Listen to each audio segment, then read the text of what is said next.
Assalamualaikum warahmatullahi wabarakatuh. Kaifa halukum anak Umi? Khair? Alhamdulillah. Nah, hari ini anak Umi masuk lagi kita pelajaran tahfiz ya nak. Kali ini kita akan menghafal hadis mengenai keutamaan belajar Al-Quran. Namun sebelum itu kita berdoa terlebih dahulu ya nak Umi. Pray before study. Bismillahirrahmanirrahim. Raditu billahi rabba wa bil islami dina wa bil muhammadin sallallahu alaihi wasallam nabiyya wa rasulah.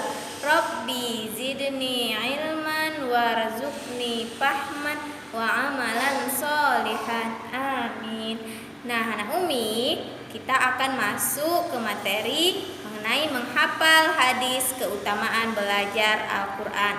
Nah untuk itu anak Umi tetap perhatikan video Umi ini ya untuk mengetahui hadisnya. Baiklah anak Umi, kita mulai ya nak. Nah terlebih dahulu sebelum menghafal kita bacakan dulu ya hadisnya. Anak Umi dapat memperhatikan bacaan hadis Umi dan dapat mengikutinya di rumah ya nak. Nah, hadis keutamaan belajar Al-Quran. Khairukum man ta'allamal Qur'ana wa 'allamah. Khairukum man ta'allamal Qur'ana wa 'allamah. Khairukum man ta'allamal Qur'ana wa 'allamah. Yang artinya, sebaik-baik dari kalian adalah orang yang belajar Al-Quran dan mengajarkannya. Hadis riwayat Bukhari. Sebaik-baik dari kalian adalah orang yang belajar Al-Quran dan mengajarkannya.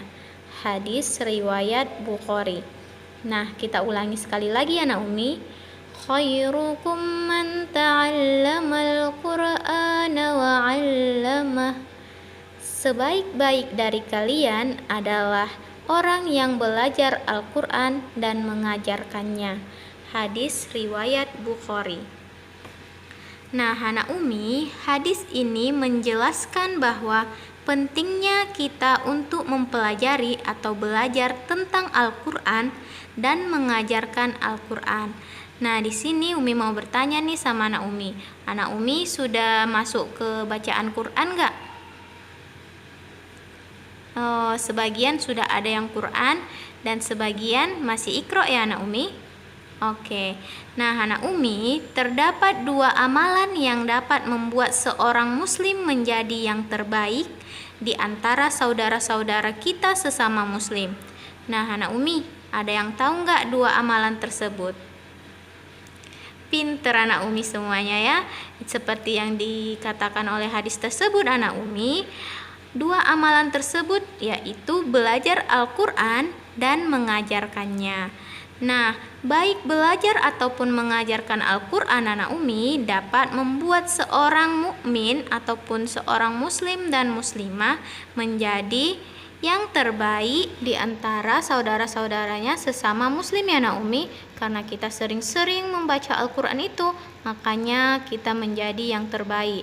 Karena kalau sudah kita belajar Al-Quran, kita akan mengetahui mana yang diperintahkan oleh Allah dan mana yang dilarang Allah. Di dalam Al-Quran sudah dijelaskan semuanya anak Umi, mana perilaku yang baik ataupun perilaku yang terpuji, mana perilaku yang buruk yang harus kita hindari.